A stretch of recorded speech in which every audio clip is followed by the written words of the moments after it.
വയനാട്ടിലെ നൂൽപ്പുഴയിൽ കാട്ടാനാക്രമണത്തിൽ യുവാവ് കൊല്ലപ്പെട്ട സംഭവത്തിൽ വൈൽഡ് ലൈഫ് വാർഡിന്റെ ഓഫീസിന് മുന്നിൽ പ്രതിഷേധം.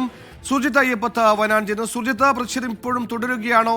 കാട്ടാനാക്രമണത്തിലെ ഇത്തരത്തിലുള്ള മരണങ്ങൾ ആവർത്തിക്കപ്പെടുമ്പോൾ ശാശ്വതമായ പരിഹാരം അത് അങ്ങ് അകലെ ദൂരത്ത് മാത്രമായി നിലനിൽക്കുന്നു. ഈ പ്രതിഷേധത്തിന്റെ സ്വഭാവം ഇപ്പോൾ എങ്ങനെയാണ്?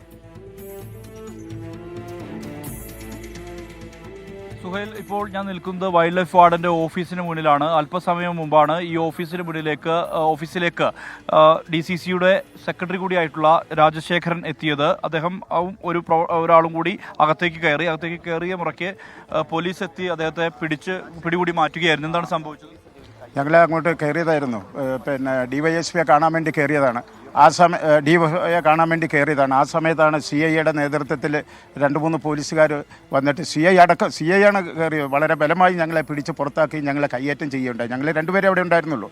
നിങ്ങളിവിടെ എന്തിനാ വന്നതെന്ന് പറഞ്ഞാൽ DFOയെ കണ്ട് പോകാൻ വേണ്ടിയിട്ടാണെന്ന് പറഞ്ഞു കഴിഞ്ഞപ്പോൾ അത് ഇതിൻ്റെ അകത്ത് പറ്റില്ല എന്നാണ് അയാൾ പറഞ്ഞത്. നിങ്ങൾക്ക് പുറത്ത് പോകാം, ഒരു കാരണവശാലും ഇതിൻ്റെ അകത്ത് പോയില്ല എന്ന് പറഞ്ഞ് വളരെ ബലമായി പിടിച്ച് കയ്യേറ്റം ചെയ്യുമായിരുന്നു. അതിനുശേഷം ഞങ്ങൾ പുറത്തിറങ്ങിയതിന് ശേഷം അയാൾ വെല്ലുവിളിയാണ് നടത്തിയത്. ഇതിൻ്റെ ഒറ്റ ഒരുത്തിന് അകത്ത് കയറ്റത്തില്ല, ഇവിടെ നടത്തില്ല, നമുക്ക് കാണാമെന്ന് പറഞ്ഞ് വളരെ മോശമായി ഒരു CI സംസാരിക്കുന്നതിൽ മോശമായ രീതിയിൽ അയാൾ ഇവിടെ വളരെ രോക്ഷകുലനാകുകയായിരുന്നു. എന്തിനാണ് അയാൾ രോക്ഷകുലമായതെന്ന് മനസ്സിലാകുന്നില്ല. ഞങ്ങൾ പറഞ്ഞത് ഒരു പാവപ്പെട്ട ആദിവാസിയെ ആന ചവിട്ടിക്കൊന്നിട്ട് അവർക്ക് എന്ത് ചെയ്യും, സഹായം ചെയ്യുമെന്ന് ചോദിക്കാൻ ഒരാളില്ല. വൈൽഡ് ലൈഫ് വാർഡനില്ല, തഹസിൽദാരില്ല,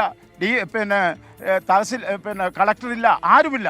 ആ സാഹചര്യത്തിലാണ് ഞങ്ങൾ DFO ഓഫീസിലേക്ക് വന്നത്.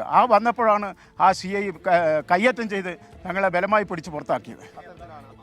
ഞങ്ങളിപ്പോൾ ഇതിൻ്റെ മുമ്പിൽ ധർണ ഇരിക്കാൻ പോവുകയാണ്. നാളെ ഹർത്താൽ നടത്തണമോ എന്നുള്ളതിനെ പറ്റി ഇപ്പോൾ ജില്ലാ കമ്മിറ്റിയുമായി ആലോചിച്ച് അതിന് നടപടിയുമായി മുന്നോട്ട് പോകും. അങ്ങനെ പോലീസിൻ്റെ അഴിഞ്ഞാട്ടം നടക്കില്ല. മോർച്ചയുടെ മുമ്പിൽ ഒരു സാജു ജോസഫും ഇവിടെ ഈ SIയും CIയും ഇവർ 2 പേരും കൂടിയാണ് ഇപ്പോൾ അക്രമത്തിന് നേതൃത്വം കൊടുക്കുന്നത്. എന്തായാലും ഇതാണ് നേരത്തെ ആശുപത്രിക്ക് മുന്നിൽ ഒരു സംഘർഷാവസ്ഥ ഉടലെടുത്തിരുന്നു. അതിന്റെ പ്രധാനപ്പെട്ട കാരണം എന്ന് പറയുന്നത് ഈ ചില വാഗ്ദാനങ്ങൾ, അതായത് ഈ നൽകിയ ചില കാര്യങ്ങളുണ്ടായിരുന്നു. അതായത് നേരത്തെ നടത്തിയ ചർച്ചയിൽ പറഞ്ഞ കാര്യങ്ങൾ വേഗത്തിൽ തന്നെ പാലിക്കണമെന്നുള്ള നിർദ്ദേശമാണ് ഈ കോൺഗ്രസ് നേതാക്കൾ ഉന്നയിച്ചത്. മാത്രമല്ല റവന്യൂ ഉദ്യോഗസ്ഥരോ മറ്റാരും തന്നെ അവിടെ ഉണ്ടായിരുന്ന മൃതദേഹം ഏറ്റുവാങ്ങാൻ ആ ആരോപണം ഉന്നയിച്ചുകൊണ്ടാണ് പ്രതിഷേധിച്ചത്. ഇതേ തുടർന്ന് പ്രവർത്തകരെ മാറ്റുകയായിരുന്നു. ഇതിനുശേഷമാണ് കോൺഗ്രസ് നേതാക്കൾ ഇവിടേക്ക് എത്തിയത്. ഇതിനിടയിലാണ് ഇത്തരത്തിലൊരു പ്രതിഷേധം കൂടി ഉണ്ടായിരിക്കുന്നത്.